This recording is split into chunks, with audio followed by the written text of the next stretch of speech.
afternoon, everybody from Singapore that is joining us at the moment, and good morning to everybody in the UK. I hope you're very well today, and it's a real pleasure to host you as we look at education in Singapore. And this morning / this afternoon, I am joined by two colleagues, and it is a real pleasure to have them both on board. We have Lissy Vadakel, I hope I've said that right, Lissy, who is the Head of Education at the British Council here in Singapore, and also our colleague Jade Chung from the Science and Innovation Network at the British High Commission. Now, education is a real passion for all of us. Myself, I lead on the trade and education support on behalf of the Department for International Trade here in Singapore. Now, obviously, I work for the British Chamber, and I'm going to take the opportunity actually to also give a little bit of an overview as to how we work here at the Chamber, and also introduce you to some hot off the press new activity that we're doing to support British education here in Singapore. So without further ado, thank you, Jade, and thank you, Lissy, for joining me. As I mentioned, they will be on shortly, but I will move on to a few top-level pieces of information with regards to Singapore. Now, for many people joining in the UK, you have no doubt you will be familiar with Singapore and how vibrant and full of opportunity this great little red dot is, but there is often a lot of misconception around how it works and how to navigate the opportunities here. So it's an opportunity really for me to just cover off a few top level bits of information. So Singapore, as I said, is commonly known as the little red dot. We have 7.5 million plus in population, and to put that in context, that's about the population size of New Zealand, fit into half the size of London, or indeed the Isle of Wight, which is not that far from where my family lives. So it kind of puts a bit of context behind how little but how powerful this little red dot is. So we are an open economy here. And you know, the barometer for global trade is really strong, and when trade is up in Singapore, you know, generally the global economy is also up. But equally, when there is a global crisis such as the global financial crisis some years ago, Singapore does struggle. But that said, you know, Singapore is very quick to respond in constructive and well-resulting measures, such as the pandemic. So as much as GDP did drop by 5.7% in Q3 of 2020, analysts from the Monetary Authority of Singapore have predicted that Singapore economy will still grow in 2021 by potentially 5.5%. And this is much to do with the way that Singapore responds to such crises. And particularly over the last year, there's been really a very measured and phased approach to the return to a new normal and the resumption of business. So there's key sectors here which do show strength, and 70% of GDP are from services and 20% from manufacturing, but there's really no raw materials. And so, as we all know, you know, a huge amount is imported to keep the economy moving. Now, there are some sectors that are showing real development, and obviously technology has really kind of mixed up these opportunities, and I'm sure we're going to touch on EdTech and online learning shortly. So there is a similar economic makeup to the UK in Singapore, as I mentioned. So it's predominantly services, trade and professional. But this is also relayed with regards to the strong links between Singapore and the UK. So total trade is averaging between the two countries at around £13 billion per year, with 40 billion of bilateral investment. And again, on a global scale, we were voted last year the #2 for ease of doing business, according to the World Bank ranking 2020, and more recently, the #1 in global competitiveness index. by the World Economic Forum. So there is still great value in looking at Singapore as an area to both enter the ASEAN market and continue to grow your current presence.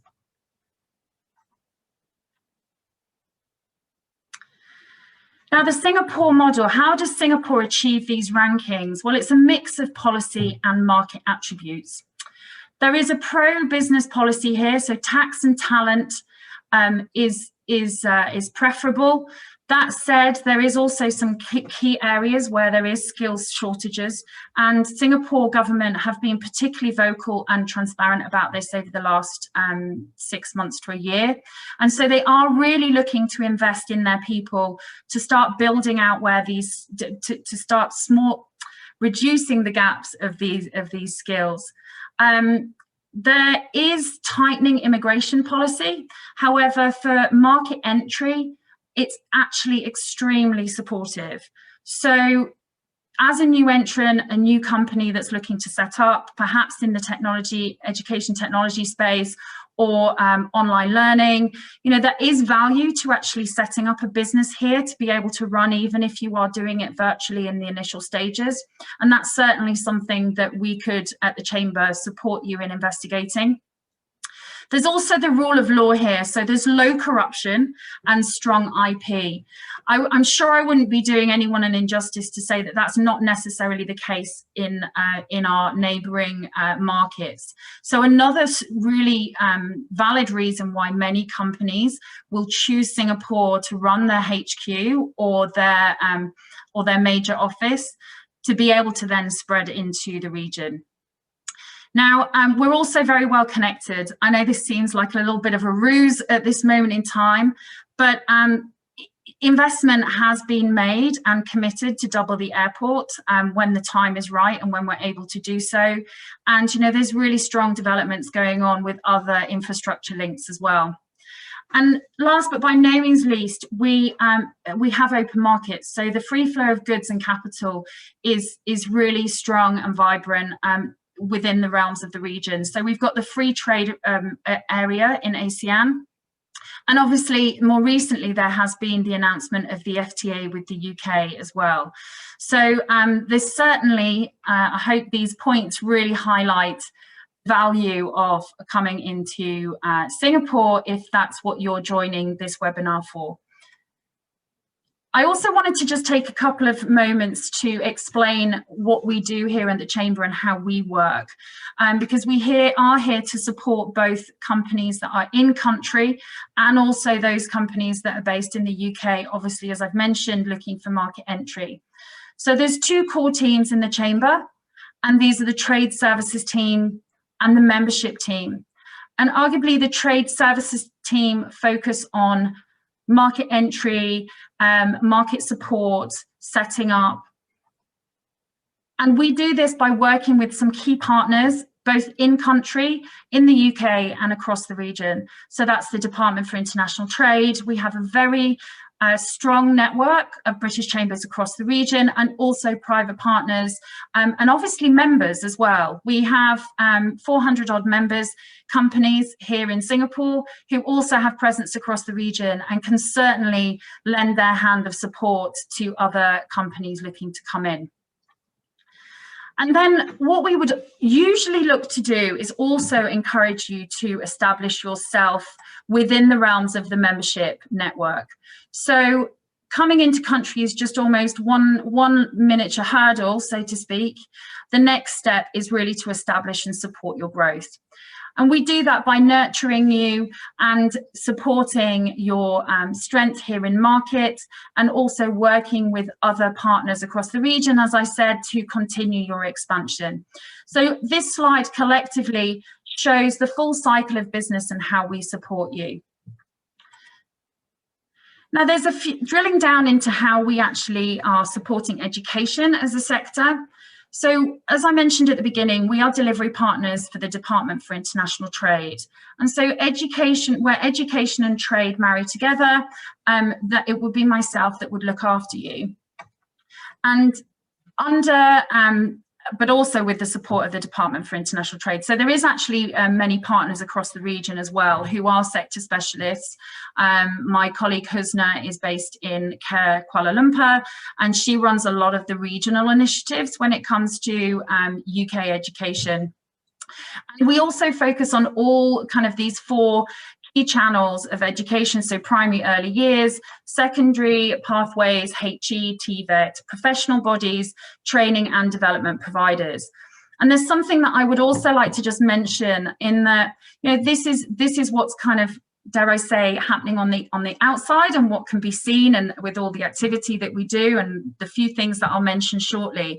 But behind the scenes, over the last year, we've developed a very strong working group with our other core partners, British Council, and we've got Lissy today, and UK Science and Innovation Network, we've got Jade today, and also the British High Commissioner. Cara Owen, our High Commissioner here in Singapore, is extremely passionate to make sure that we deliver, as a collective, a very strong support system for all the different channels of education.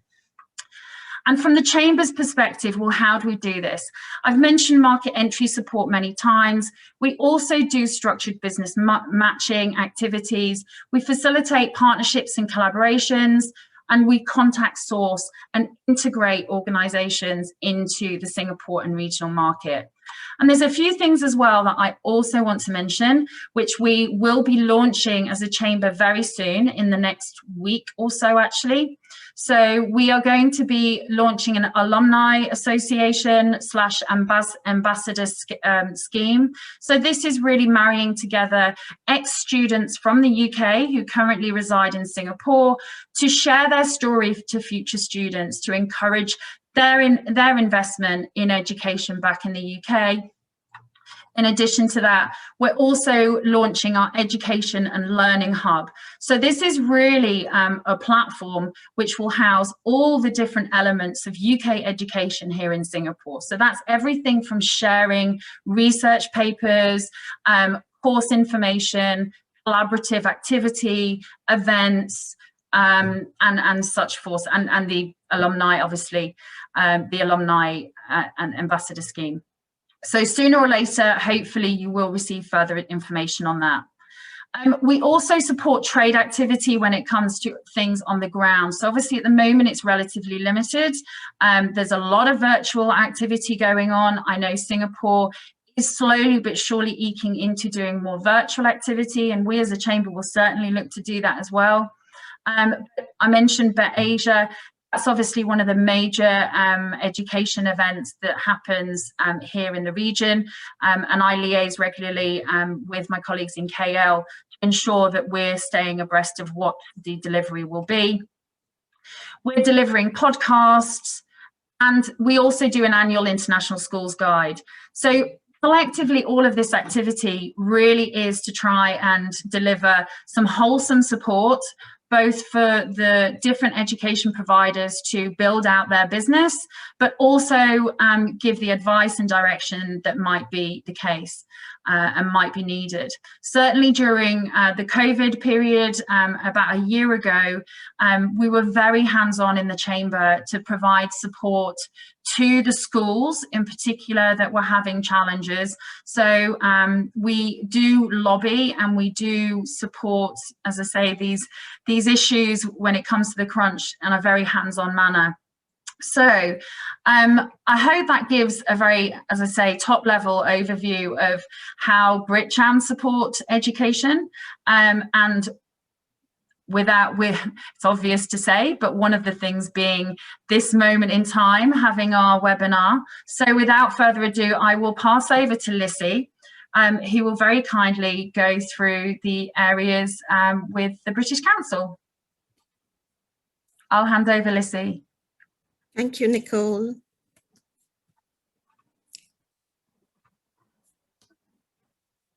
Just give me a second. Can you see my screen now? Absolutely, that's perfect. So, I just mentioned something, Lissy, actually, which I forgot to mention. Sorry to interrupt. For everybody that are on the webinar, we will be doing a Q&A session right at the end. So you're very welcome to put any questions and answers in. Someone's just popped one in now, and I'll be picking those up towards the end. Thanks, Lissy. Sure, Nicole. So hello, everyone. Thank you for joining us today. As Nicole said, I'm Lissy Varakale. I'm the Head of Education at British Council Singapore.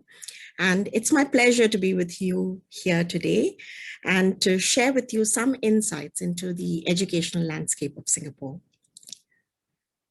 Now, when the island of Singapore became an independent country in 1965, we had few friends and even fewer natural resources.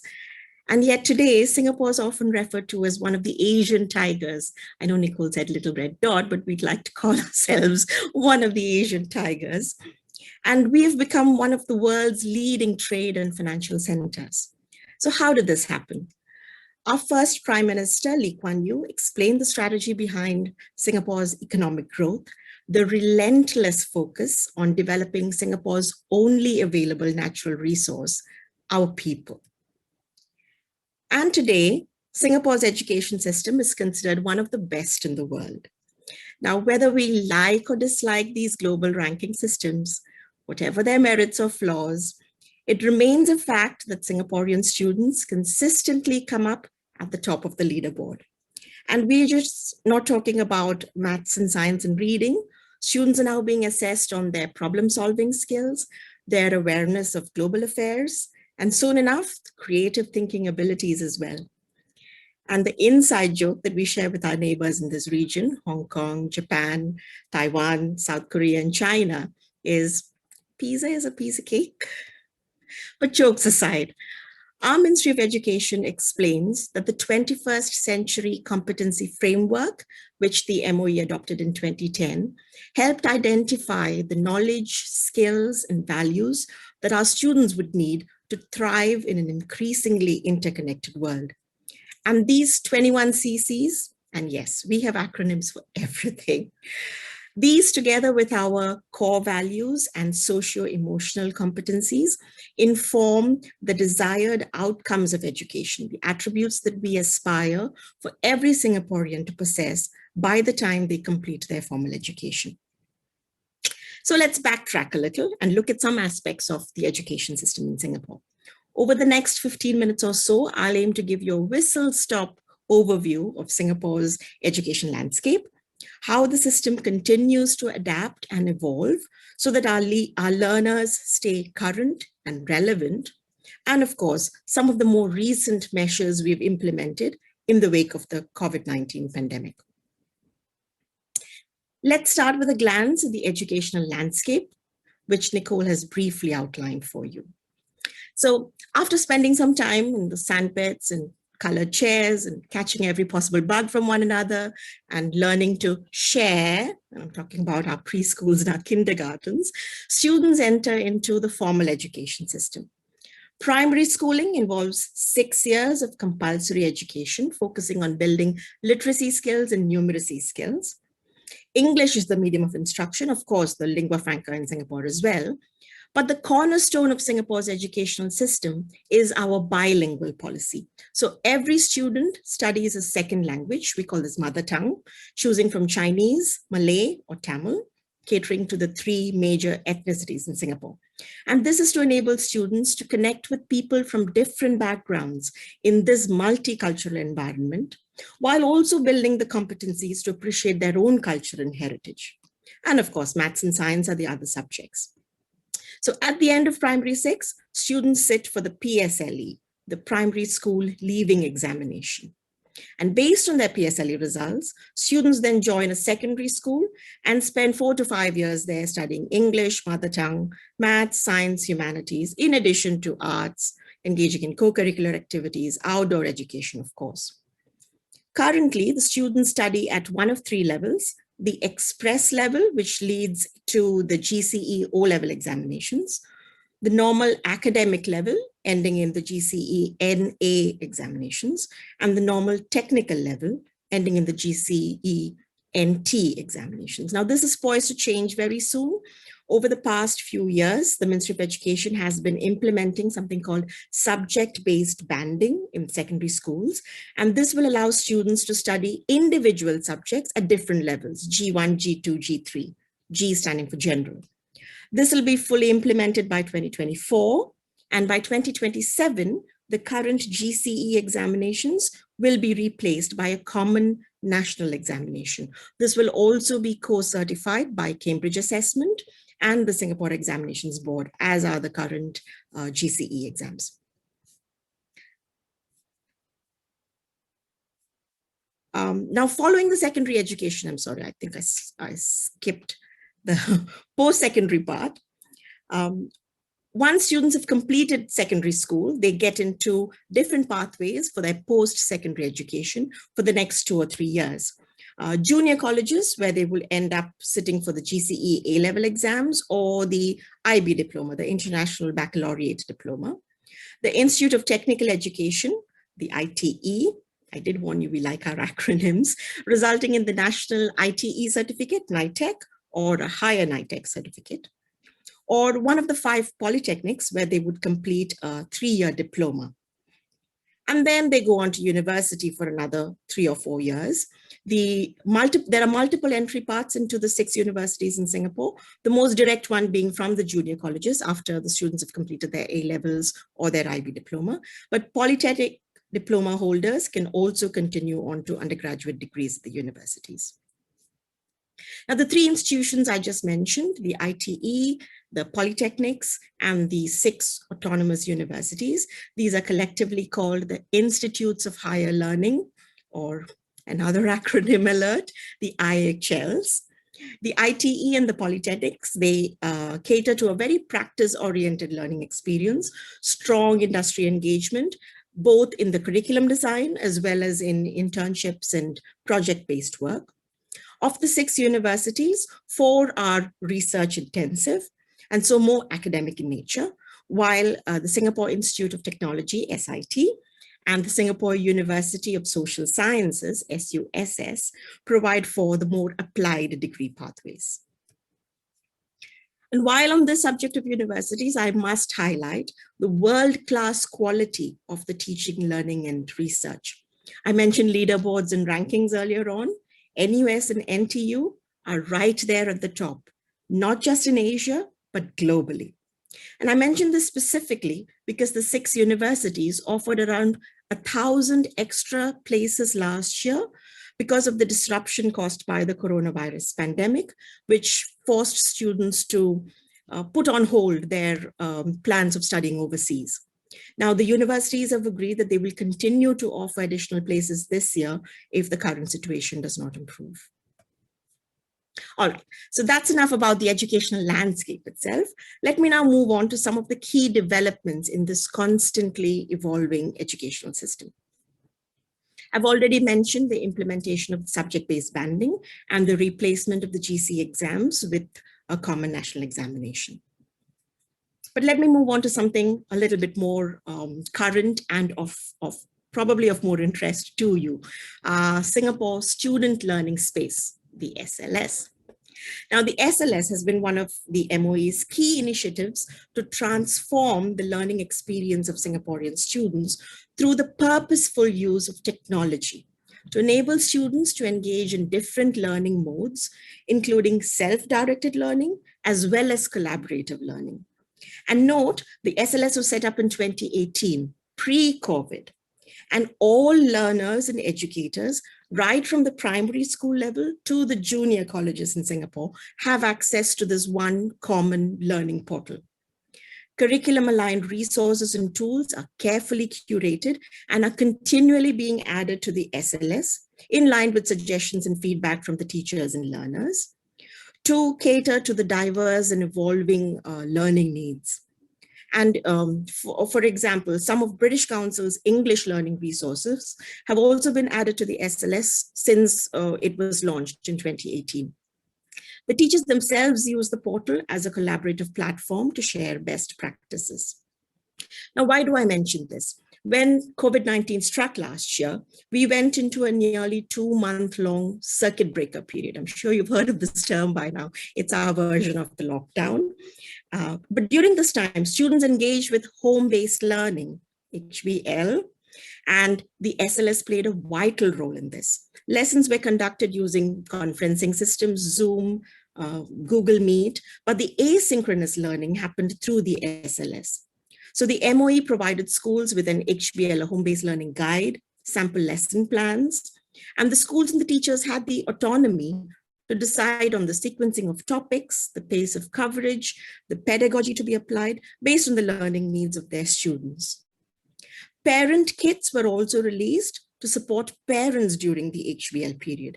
And what happened is all of these measures collectively helped increase the overall acceptability of remote learning. So what lessons did we learn from this? From June of this year, home-based learning will become a part of the new normal. All secondary schools and junior colleges will conduct home-based learning for students at least 2 days every month from June onwards. And to facilitate this, every secondary school student will have access to a personal learning device by the end of the year. The original target set by the MOE for this was 2028, but this has now been brought forward to 2021. I've put up some links here to the SLS itself, and we'll be sharing these slides later on, so you'll have access to them. And also to some details of system specifications for the integration of applications by external collaborators. So if you are in the educational technology space or are working on designing or developing digital learning resources, the SLS could be of interest to you. And here is where you could also find out more about our government procurement process, including the GBIS platform. So this will be of use to you if you're looking at invitations for quotations, for bids, for tenders go out from all governmental departments, including the Ministry of Education. Now, let me touch on another feature of Singapore's educational system, our focus on lifelong learning. And interwoven into this, I'll reference how some of the continuous adaptations in the teaching and learning space has supported and will continue to support Singapore's post-COVID recovery measures. Speaking at the Straits Times Education Forum earlier this month, it was just 2 weeks ago, our Education Minister Lawrence Wong laid out 3 areas that universities in Singapore needed to continue focusing on. Obviously teaching and learning, but also lifelong learning and industry collaborations. Let's go over each of these with some key examples. Now, in the teaching and learning space, our Institutes of Higher Learning, our IHLs, have continuously been focusing on creating learning opportunities outside of the lecture theatre, in seminars, collaborative projects, overseas opportunities, and internships, allowing for a holistic learning experience. Interdisciplinary and cross-domain knowledge, skills, and experiences are key to this environment. So the National University of Singapore, NUS, it's forming a new college by merging 2 of its faculties.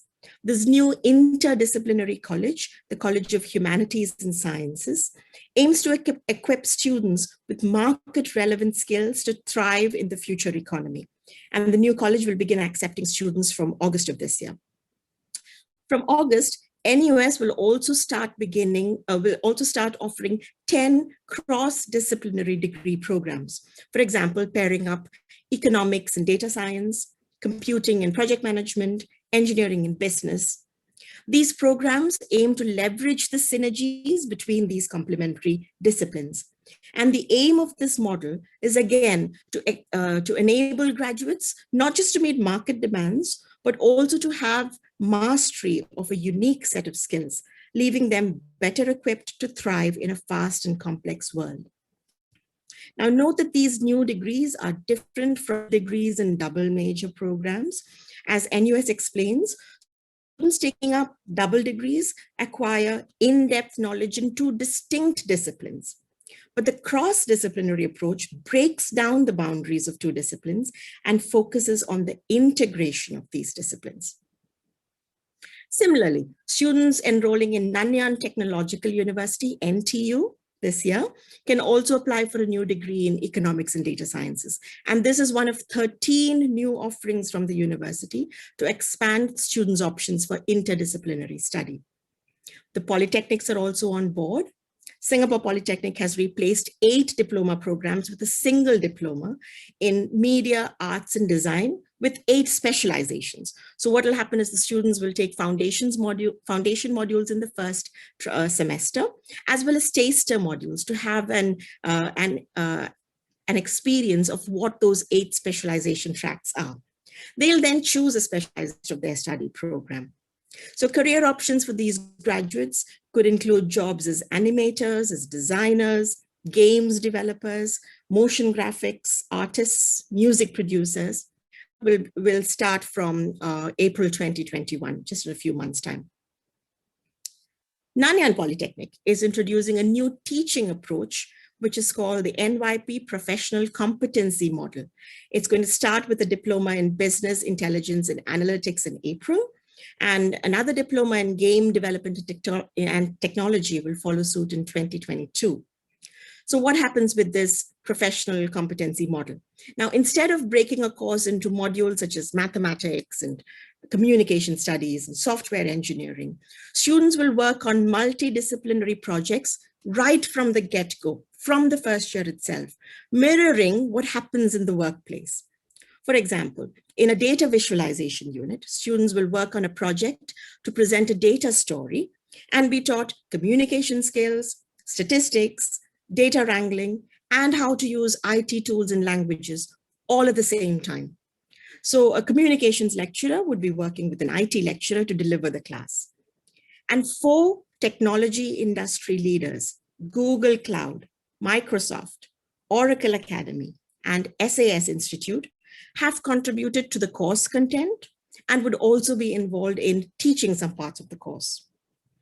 And as they complete certain projects, students would also earn certifications from these tech partners. The second point that Minister Wong brought up during the Reimagining Universities Forum was the need to continue embracing lifelong learning. Now, this could involve a shift from the traditional model of university education, front-loading formal education for the first 20 years or so of our lives, and then moving into work. Minister Wong commented that Singapore needs a rotational model of learning now, where work and education are rotated over the course of one's career.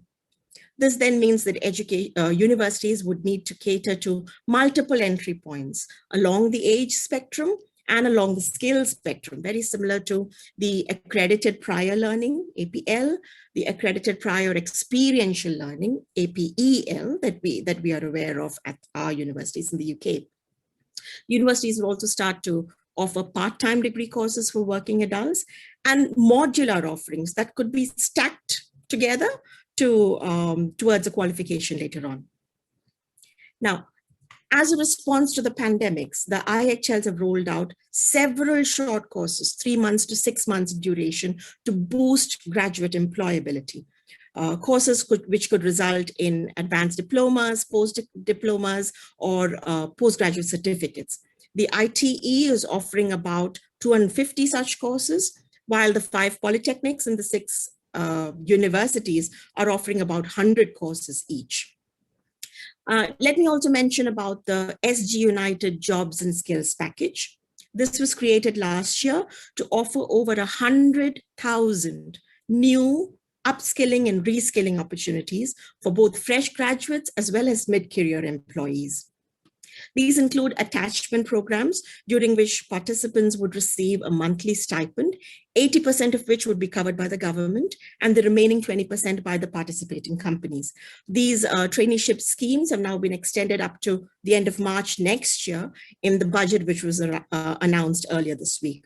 And the Singapore Business Federation is the appointed program manager for these traineeship schemes. All the host organizations must be registered or incorporated in Singapore and should provide clear program descriptions and development plans for the Singapore Business Federation to approve these programs. And now to the third aspect, involving industry in curriculum design, development, and delivery. And here's just one such example. In 2019, again, pre-COVID, Singapore Management University signed an agreement with Google Singapore to offer the SMU Google Squared Data and Analytics program. Now, under this work-study program, students will undergo a 6-month internship at a Google partner company and earn credits for this. And they'll also return to campus once a week to read up to 2 additional courses during term time. So having a good balance between institution-based learning and on-the-job training. And there are several other examples of these work-study programs offered under Singapore's Skills Future initiative. These include work-study diplomas for IT graduates, work-study post-diplomas for polytechnic graduates, work-study degrees for students from junior colleges and for working adults. And each of these, what happens is the employers can recruit fresh graduates and then place them on a training program offered by these IHLs. The participants would be assigned a mentor at the company and would follow a systematic career progression pathway while at work, in line with the company's talent development plan. They'll receive a competitive starting salary as well as a sign-on incentive. And at the end of the training program, they would end up with a diploma, post-diploma, or a degree qualification while being full-time employees of the company. In the interest of time, I won't go into the details of the Skills Future movement. Suffice to say that this is a national movement providing a comprehensive range of initiatives to support skills mastery and lifelong learning, jointly spearheaded by the Ministry of Education and the Ministry of Manpower, and involving education and training providers, employers, and unions. Very quickly about the Future Economy Council, FEC. This falls under the Ministry of Trade and Industry, and it has been set up to drive the growth and transformation of Singapore's economy for the future. It again comprises members from government, from industry, unions, and education and training institutions. The FEC oversees the implementation of the industry transformation programs. You can read more about them later, and works across these 6 economic clusters. I'll stop here now, and I hope that I've given you a useful overview of the education landscape of Singapore and how we are continually evolving to prepare future-ready leaders, learners, lifelong learners with cross-functional, interdisciplinary. Now, before I hand over to Jade, let me also just quickly share this with you. This is how Singapore's economy performed in 2020.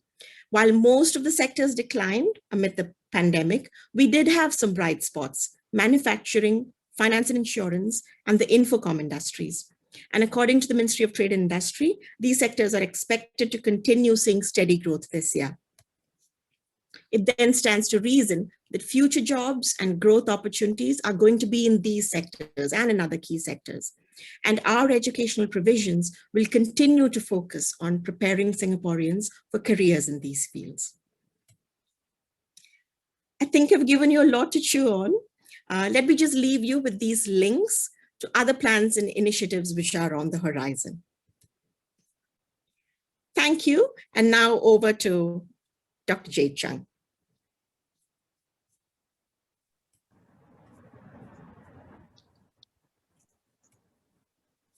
Thank you, Lissy. There is a lot to take in, a huge amount of information, but incredibly valuable. So thank you for covering all those really great topics. Jade, are you with us, and are you happy to start sharing your slides?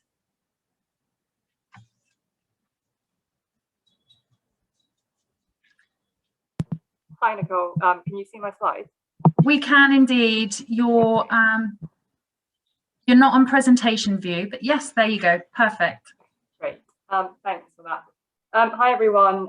So many thanks for joining us today. As Nicole mentioned earlier, I'm part of the UK Science and Innovation Network, or SIN, and I'm based at the British High Commission in Singapore. So SIN is a network of over 100 officers, and we're based in around 40 high commissions and embassies around the world, working to support UK science interests overseas and particularly to facilitate partnerships in science and innovation between the UK and the country we're based in. In Singapore, we're part of an Asia-Pacific network, is circled, as well as a regional Southeast Asian network. So we have 4 main core objectives. The first is prosperity, and that's to support the UK's economic growth by connecting UK industry and academia with international opportunities. Security, to deliver solutions to global challenges. Influence, to strengthen UK science policy. And development, to support our international development goals. SIN works across 11 thematic priority areas. And for Singapore, we focus on the areas where we see greatest opportunity for collaboration. And these are energy, cyber and digital, food and agriculture, manufacturing, cities, health and life sciences, oceans and space. So that's not to say that we don't work on areas outside of these sectors, but most of our work tends to align with these areas where we've identified there is greater potential for partnership. And we also respond to global challenges, and we've done a lot of work on antimicrobial resistance, pandemic preparedness, of course, as well as climate and oceans, especially in this year where the UK is hosting COP26 in November. We ensure that our work aligns with UK government's international science and innovation objectives, and these are mainly defined by the UK's industrial strategy, as well as the International Research and Innovation Strategy. So Singapore's research, innovation and enterprise, or RIE ecosystem, is very well coordinated at the government level. And in fact, the national RIE direction and strategy is overseen by the Prime Minister. So there's very strong alignment between their investment in RIE and government objectives. And it's essentially designed to support 2 main objectives. So the first is economic growth, and the second is to address national challenges, such as their aging population or land and livability, given the space constraints here.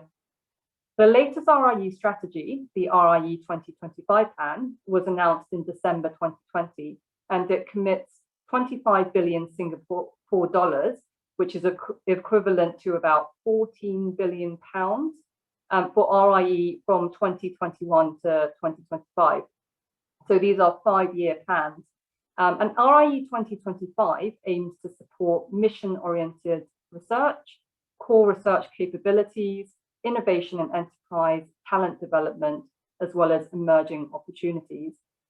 The plan also prioritizes 4 strategic domains, which are manufacturing, trade and connectivity, urban solutions and sustainability, human health and potential, and smart nation and digital economy.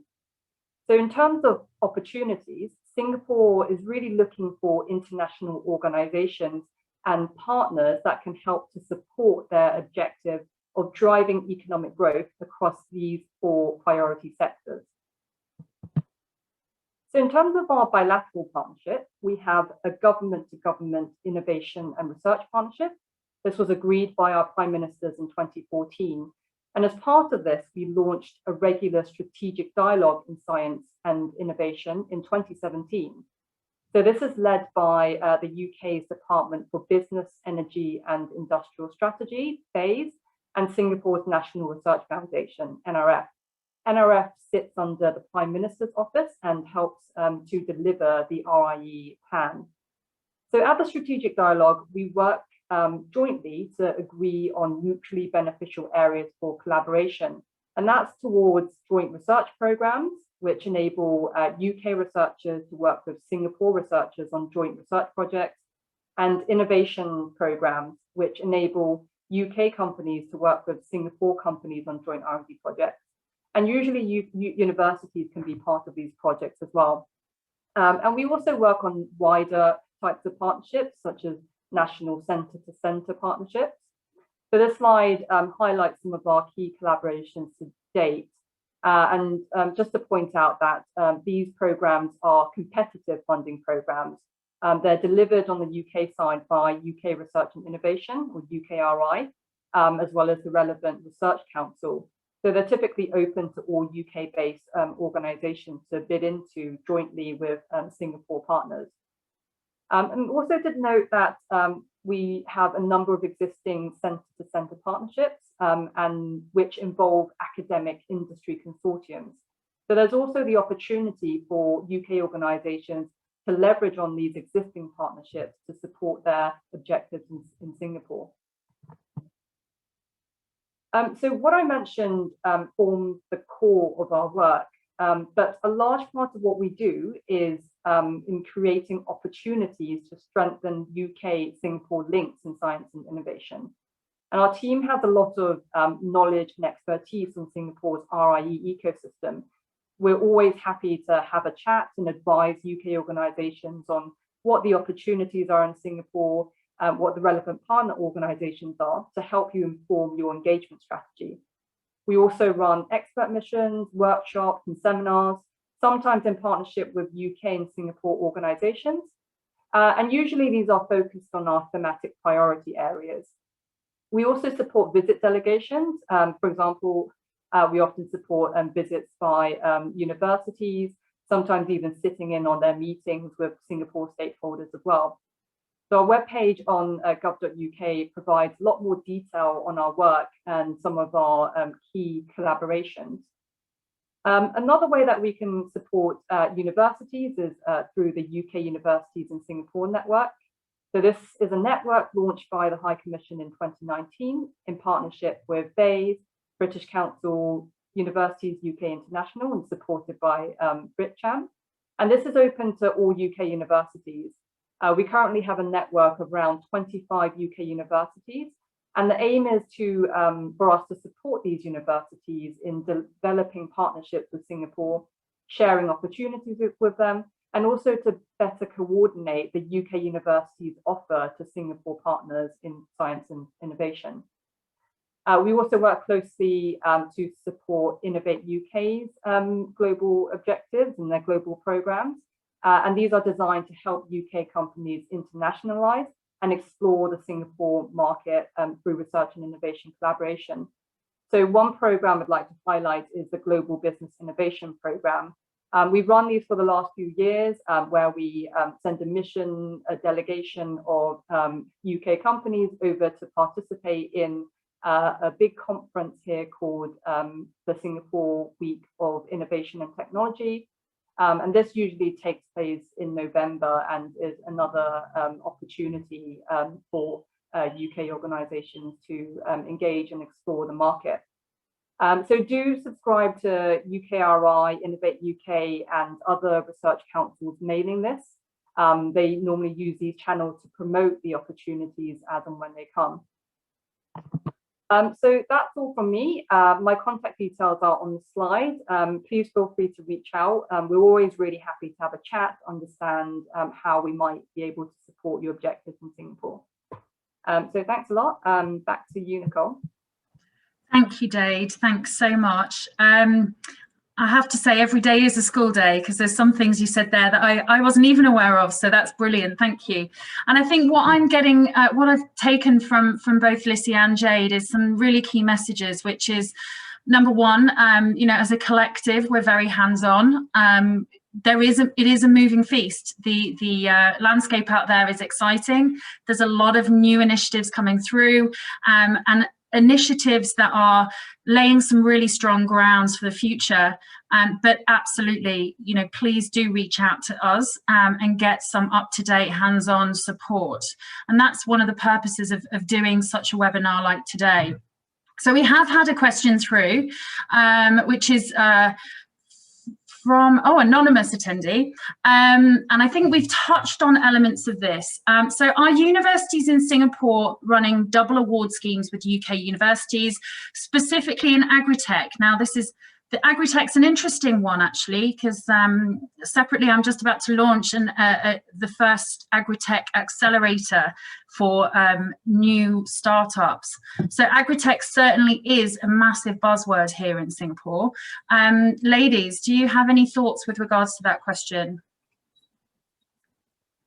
Shall I go first? So I just did a quick search because I wasn't really sure of the answer, but agriculture, agri-tech has not been a priority for Singapore all these years.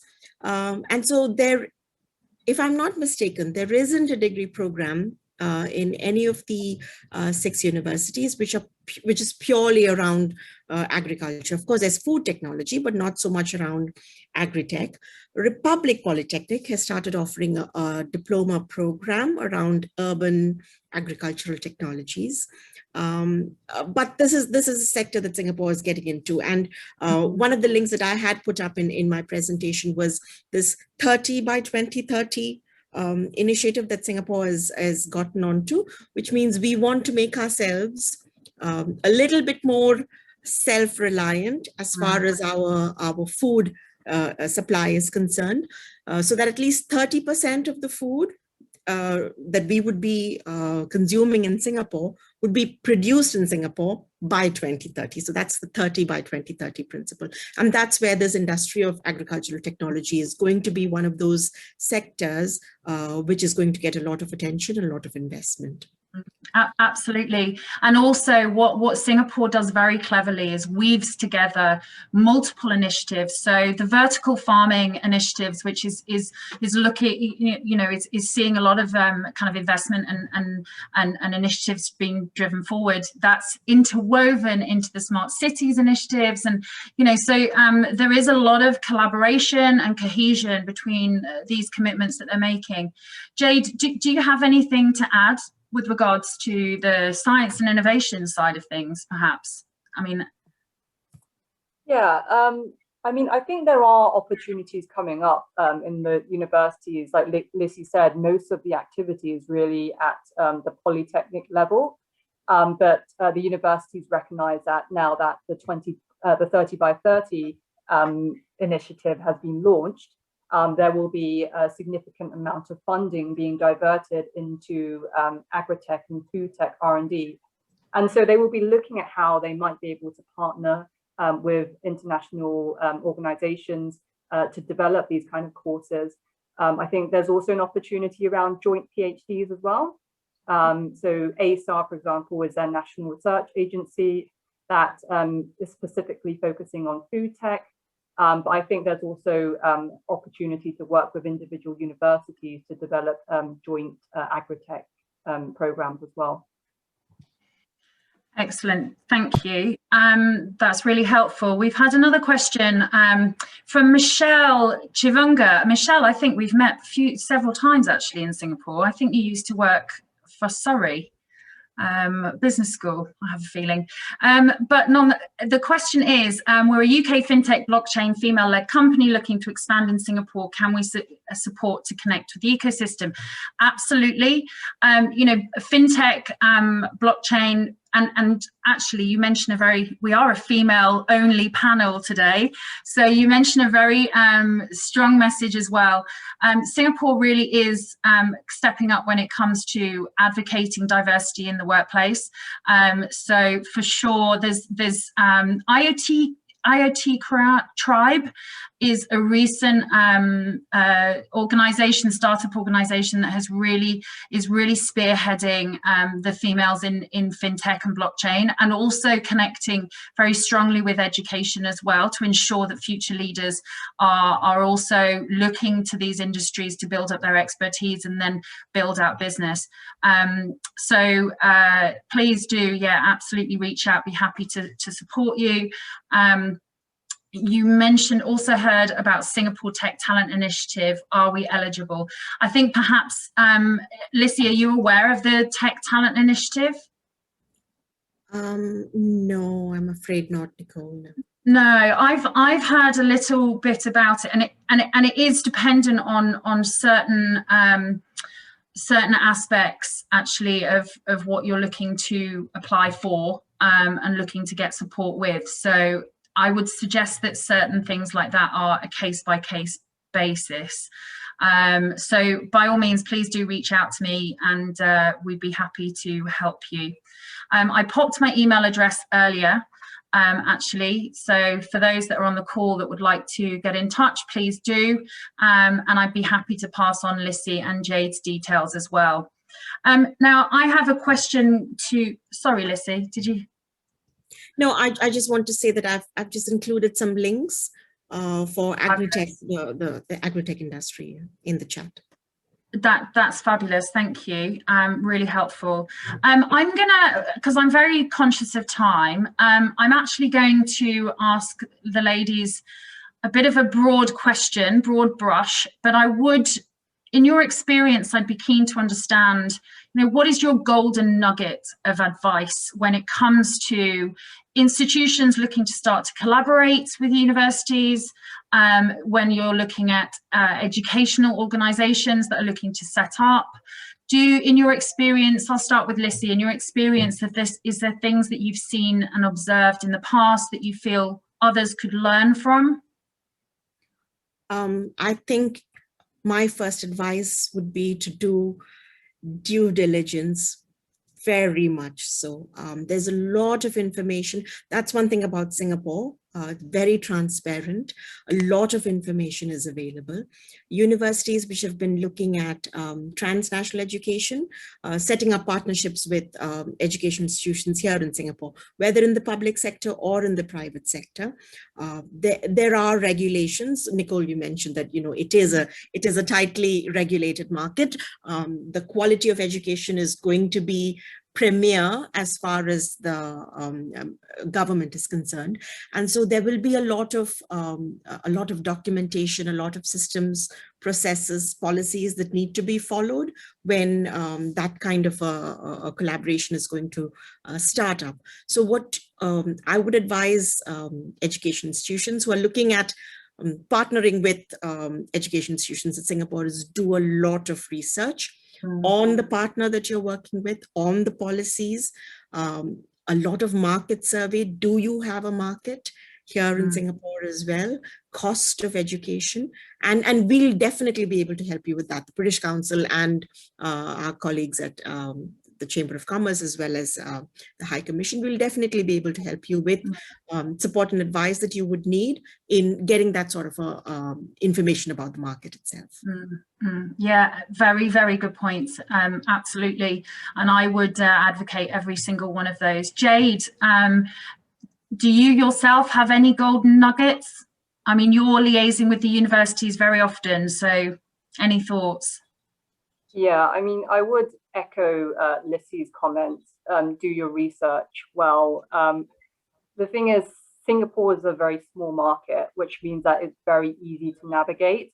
There's a lot of information online, and it's often really clear and made like really easy for you to follow and also to enter the market. But I'd say that because there's such a strong link between the government to the ministry, to the government agencies, to the universities and research institutes, they want to focus on whatever organizations want to enter the market. They'd like to ensure that they focus on their priority areas. So the four sectors, four thematic priority areas that I mentioned, they're really looking specifically at those sectors. And if your offer can help to support that, then I think that there will be a lot of interest and also a lot of support by Singapore government to help you through the process and to help you establish your presence or get your product through to the Singapore market. And also back to that point on, Singapore being a small market, I think particularly for the education sector, I would recommend looking wider. So looking at Southeast Asia, a lot of companies or universities that are looking in this region would identify a couple of markets in Southeast Asia, not just Singapore. Absolutely. I think that's it. I mean, all the points again, I completely agree with. And I think, just to reiterate that Singapore, as much as it's a small market, as you quite rightly say, and I think sometimes there's a misunderstanding about that really, but it's a formidable market. So absolutely, it's the way to enter the region because it is so easy to navigate and there is so many amazing resources in which to do so. But realistically, you do need to think long term. I mean, for myself, and actually reflecting on a lot of scenarios that I deal with support across all sectors, when it comes to due diligence, absolutely essential, but also be really clear on your USPs, because the markets are saturated with a huge amount of great talent from the UK, but also from other strong markets. Make sure that you know where your USPs lie. And when it comes to technology-driven organizations, make sure that you have tested your own market. I get often asked, okay, this is great, but what is their case study? What is their success to date? So I think perhaps, going deeper into due diligence, those are elements. And last but by no means least, which I haven't labored on today, but is also very important, is make sure that your IP is pinned down. That your intellectual property, as much as you may have products, it might be a service, and as much as Singapore is credible when it comes to securing data and corruption and such like, the wider region has got their eyes open, so you still need to protect yourself. That brings the session to an end, actually, with those golden nuggets of information. I'm going to say a huge thank you to Lissy and Jade. Absolutely huge amount of information to kind of digest, but very valuable. I hope everybody on the call has found it such. Please do reach out to us. We will forward the presentations so that everybody has these to refer to. And yes, that leaves me to say a very good day to everybody in the UK and good evening to everyone in Singapore.